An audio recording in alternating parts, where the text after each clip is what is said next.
Ini di bawah. Ini tugas berat Bapak. Ini tugas berat Bapak.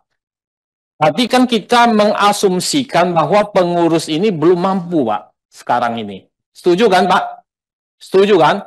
Karena hanya 5%, 95% itu SD, SMP, SMA, Pak Menteri. Jadi peningkatan kapasitas manajemen ini menjadi penting.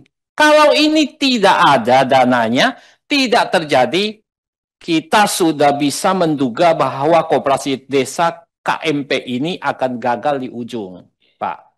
Karena mengurus bisnis itu tidak sembarangan sama dengan bekerja sama orang. Ini beda, Pak. Dan yang urus bukan 1-2 lini bisnis, ini 2-3 lini bisnis. Jadi saya minta bahwa apa? Bahwa ini harus diperjuangkan benar, Pak. Karena kalau dari sinilah kuncinya, Pak. Dan saya lihat peningkatan kapasitas SDM Bapak ini di 2025 yang mestinya sudah dilakukan, ya, ini ternyata mau ke 2026. Nah, ini harus kerja keras, ya. Nah, itu apakah sudah dimulai, Pak Menteri? Izin pimpinan saya jawab sebentar ya. Ya. Pak. Ini Prof, untuk tahun 2025 kita sudah mendapat anggaran belanja tambahan sebesar 740 miliar. Yang itu memang kita gunakan untuk capacity building.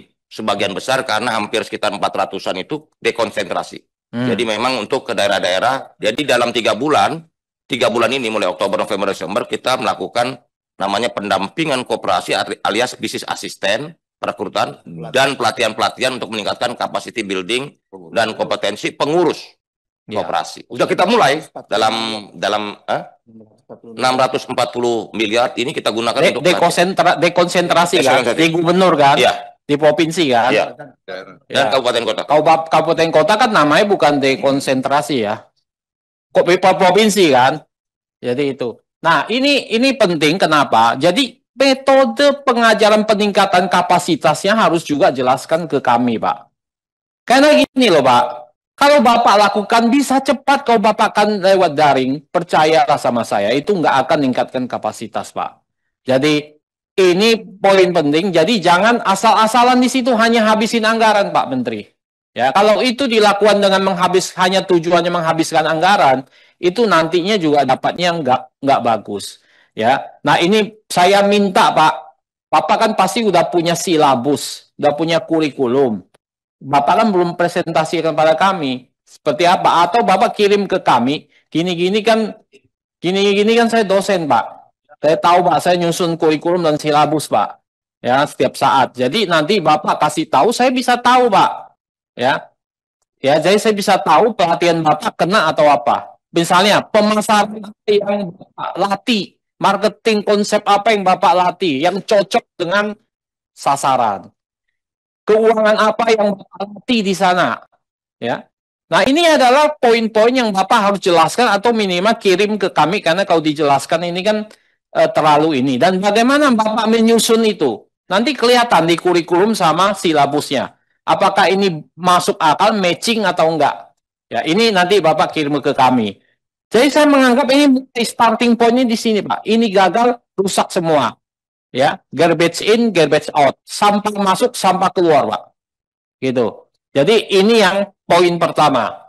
Yang kedua adalah saya mau minta Pak Menteri, tolong Pak Menteri kasih tahu KPI apa yang Bapak susun, yang Bapak pakai untuk menilai Koperasi Desa Merah Putih.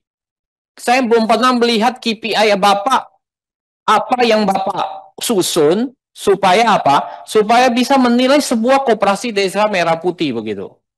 Ya. Nah ini apa? Apa Bapak dari sisi finansialnya Bapak susunnya dari sisi apa? Apakah DSCR-nya? Apakah NPV-nya bagaimana? IRR-nya bagaimana? Payback period-nya bagaimana? Nah ini tolong presentasi pada kami sehingga kami bisa tahu. Ya, gini loh Pak, udah kelihatan nih Pak Menteri, setuju nggak? Ini belum siap semua nih Pak. Belum siap semua. Habis peresmian Pak Presiden di berita muncul, tutup. Itu kan buat malu Pak. Itu kan memalukan loh Pak. Tutup. Tanya nggak ada modal. Sekarang semua orang tunggu modal. Ya, pikirannya modal aja, tapi dia nggak ngerti sebetulnya dia belum mampu sebetulnya untuk menjalankan. Ya, jadi kalau orang dikasih modal aja, manajemennya nggak capable, sukses nggak, Pak? Nggak sukses, Pak. Ya, jadi KPI ini tolong Bapak kasih tahu ke kami Komisi 6 sehingga kami bisa ikut menilai juga. Pimpinan dan teman Komisi 6 yang saya hormati, begitu juga Pak Menteri, Pak Wamen, beserta jajarannya yang saya hormati. Tadi teman-teman kita sudah banyak menyinggung tentang koperasi putih ini sepertinya menjadi bayi yang sangat ajaib. Kenapa saya bilang ajaib? Karena dari sisi pembentukannya saja sudah menggunakan presiden dan jajarannya. Masuk hampir 9 kementerian terlibat di 17 ya. Ini luar biasa. Jadi bayi yang benar-benar ajaib ini. Artinya apa? Tugas Pak Menteri dan jajarannya ini luar biasa.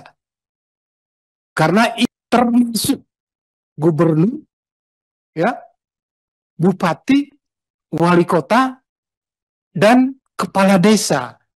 Jadi luar biasa. Kalau sampai ini gagal, habislah negara kita, Pak Menteri.